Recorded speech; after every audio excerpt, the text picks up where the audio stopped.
Another day, another blessing. Ayan nga, umaga na ako nagising yan, mga 6 a.m.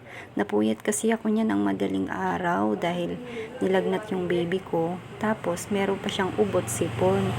3 a.m. Ayan, binabantayan ko siya noon kasi ayokong tumaas yung lagnat niya. Mahirap na, kaya ayun, nilagyan ko muna siya ng panyo na may basang tubig para hindi tumaas yung lagnat niya.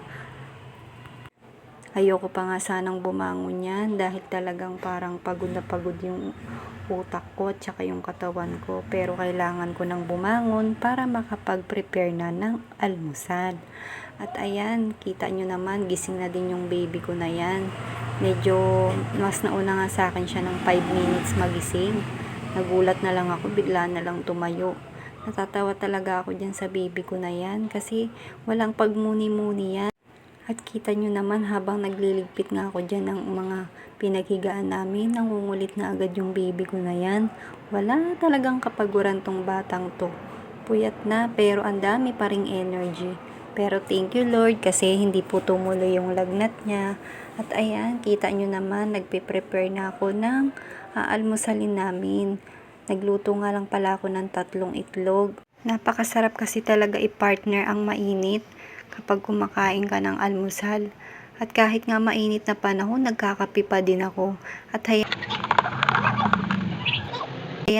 ganyan nga pala ako uminom ng kape. Hinahaluan ko ng malamig na tubig. At kita nyo naman yung burger dyan, may bawas na yan. Ayan, kasi kinainan niya ng maliit kong anak. Hilig niya kasi talaga yung tinapay dyan. Nagutom kasi yung asawa ko ng madaling araw, kaya nag-order siya ng burger dyan. So, hindi muna ako bumangon kasi antok na antok talaga ako. Mas pinili ko talagang matulog. At ayan, pumesto na nga kami sa maliit naming lamesa. Ganyan lang pala talaga yung kinakainan namin. Nasa sahig lang kami. Ganyan ka na kanina eh. Ano naman? Kimin mo naman ako. Hati tayo. Ganun din mo sa kalahati. Mahirap sa'yo eh. Bibilang mo tapos pag wala ka na. Yung kinain kanina. Nang Bakit? Mas unahin ko yung tulog dahil puyat ako. bawal ako nung Thank you. Ayun na yan dad. At ayan, naririnig nyo, nagtatalo kami dyan ng asawa ko. Biruin nyo ba naman, binilan ako ng burger. Tapos dahil hindi ko kinain ng madaling araw, ipagising ko ng umaga, paghahatian pa namin. Ano yun, binilan pa niya ako, tapos hindi rin naman lahat sa akin. Kaya kita nyo naman dyan yung simangot ko. Pero wala tayong magagawa, ganun talaga pag asawa mo, kahit kakainin mo, ibibigay mo na lang. Kaya sa susunod na bibilan niya ako at aayain niya akong kumain, kakainin ko na talaga. Kaysa naman ganito, nakaka-bad trip. At balik na nga tayo, ayan, pinakain ko na nga dyan yung bunso ko. Tingnan nyo naman, isa rin niyang napakatakaw. Alam pa naman niya kung pagkain yun o hindi. Napakatalas talaga ng pang-amoy nito. Pero thank you Lord kasi hindi siya mahirap pakainin. Dahil kahit anong isubo ko sa kanya ay kakainin niya talaga. Yun nga lang, napakahirap painumin ng tubig. Dahil natapos na ang aming pag-aalmusal dyan, Rinig nyo ba yun? Nagulat ako kasi habang nagbo-voice over ako, meron ditong pusang nanggugulo. Sumampa ba naman sa dibdib ko? Akala ko kakalmutin ako. At ayan, balik na nga tayo dito sa aking ginagawa. Pagkatapos nga naming mag-almusal, ayan, bumesto na ako dahil bibilangin ko na yung benta ko sa GCash. Kasi unang-una dyan, hinihiwalay ko talaga yung tubo para alam ko kung magkano yung tinubo ko sa isang araw. At ayan, sumunod, binilang ko na yung on hand ko na pera para malaman ko kung kulang or sobra yung pera na nandito. Re-record ko nga din po pala dyan kung magkano yung benta ko at kung magkano yung tinutubo ko. Dahil gusto ko, nakikita ko kung magkano talaga na lahat ang tubo ko sa isang buwan. Oo nga pala, kailangan ko talagang itago ito at pakaingatan dahil mahirap din yung mawalan din ng puhunan sa GCash.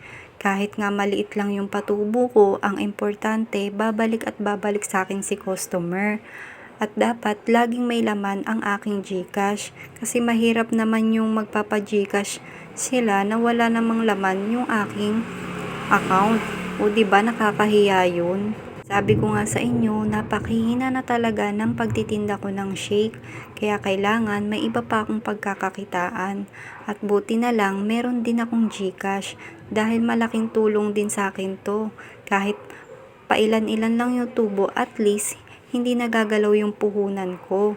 Dahil kailangan ko to sa pang-araw-araw at sa parang araw-araw naming gastusin. At ayan, unti-unti na nga lumalapit din yung bunso ko para manggulo. Hay nako, hindi talaga to nagpapa-absent sa video ko. Lagi talaga siyang may entry. At ayan o, nanggugulo na nga sa likod ko. Pero ang cute-cute talaga niyan kasi nakakawala talaga ng stress yan. Dahil pala smile pa naman ang batang yan.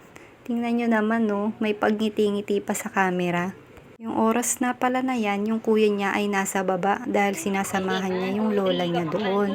At ito na nga, hapon na, naghaharutan na kami niyan kasi wala na kaming magawa nung oras na yan.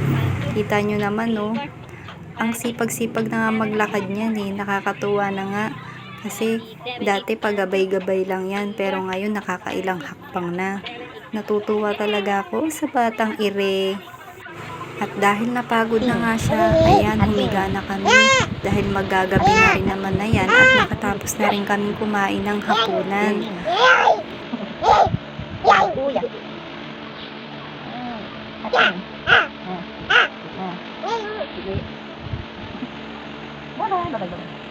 Napakadaldal talaga ng batang to. Ilang buwan pa lang yan pero napakadaldal na at ang dami ng alam sa buhay. Pwede ko na nga siyang gawing guro. At ayan, salamat nga po pala sa mga nanonood ng video ko. Pwede nyo po bang i-like, i-share at kung gusto nyo po mag-comment kung sino po ang nakapanood na nito at kung saan na nakarating ang video na to. God bless!